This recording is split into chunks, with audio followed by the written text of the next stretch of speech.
The dinner that changed everything. I never imagined that my parents' 35th wedding anniversary dinner would become the night that changed my life forever.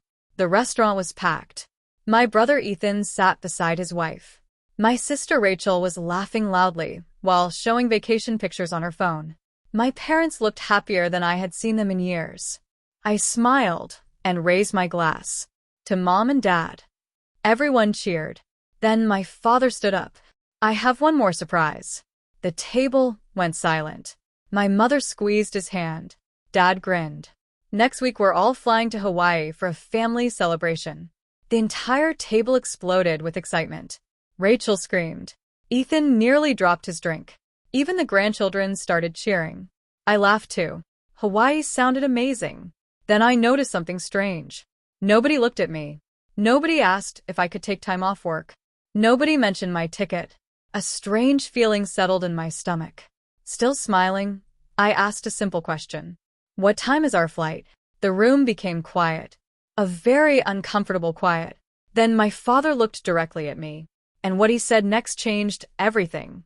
The humiliation. Dad cleared his throat. You don't know because you're not coming. I blinked. What? My mother avoided eye contact. Dad continued. We thought you'd stay behind. I stared at him. Stay behind. Rachel suddenly became interested in her phone. Ethan looked away. Then Dad delivered the final blow. You can watch the kids while we're gone. For a second I thought he was joking. Nobody laughed. Nobody smiled. They were serious. My chest tightened.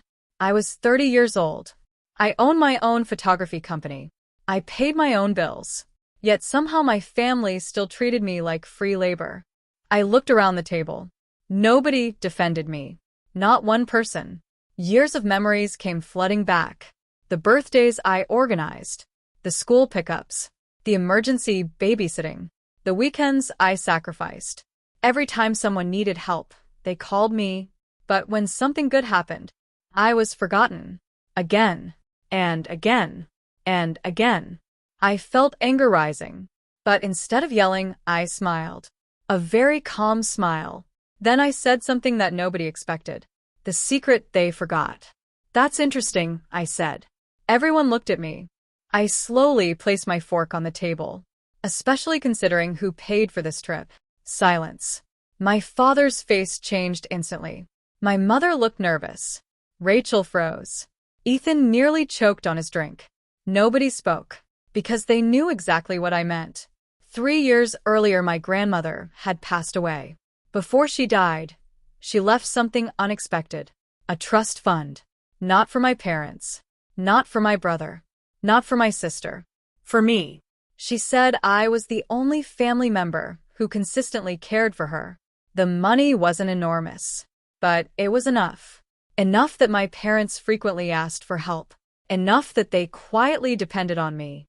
Enough that I had unknowingly funded several family emergencies, including this vacation. The room became very uncomfortable. Dad forced a laugh. Let's not discuss money. Oh, I think we should. Now, everyone was staring. The truth was finally coming out. And this was only the beginning. The revenge plan. I didn't argue that night. I didn't shout. I didn't insult anyone. Instead, I went home and started making phone calls. Over the years, I had kept records. Every loan, every transfer, every promise, everything. My father owed me thousands. My brother owed me thousands. My sister owed me thousands. Together? More than anyone realized. For years, they assumed I would never ask for repayment.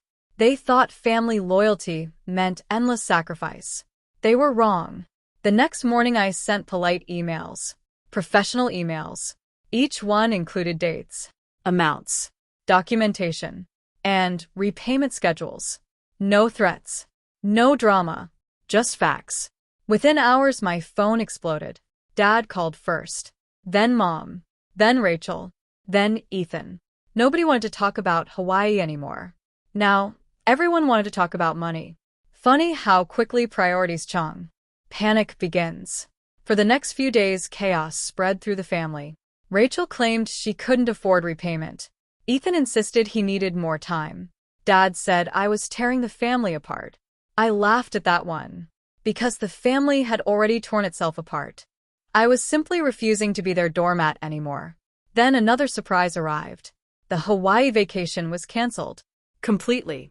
Apparently the budget had depended heavily on money. They expected me to continue providing. Without it, things fell apart. Fast. The same people who excluded me suddenly wanted peace. Suddenly wanted understanding. Suddenly wanted forgiveness. But something inside me had changed. For the first time in my life, I chose myself. The moment they regretted everything. A week later, my parents asked to meet. We sat in a small coffee shop. For the first time, I saw genuine regret. My mother started crying. Dad looked older than I remembered. Finally, he spoke. We were wrong. Simple words. But they carried years of damage. Years of being overlooked. Years of being used. Years of being treated as less important. I listened quietly. Then I asked a question. Would you have apologized if I hadn't stood up for myself? Neither of them answered. Because they knew the truth. The answer was no. That silence told me everything. A new chapter. Today my relationship with my family is different. Healthier. Stronger. Because boundaries finally exist. I still love them. But I no longer allow guilt to control me. Respect became a requirement. Not a favor. The funny thing is that losing their free babysitter taught them something valuable. Family isn't about convenience. Family isn't about using the most generous person in the room. Family is about respect. And respect goes both ways. Final moral. Sometimes the most powerful revenge isn't yelling. It isn't humiliation. It isn't getting even. It's simply refusing to accept disrespect any longer. The moment you stop letting people use you, everything changes. And sometimes, the people who left you behind become the ones left speechless.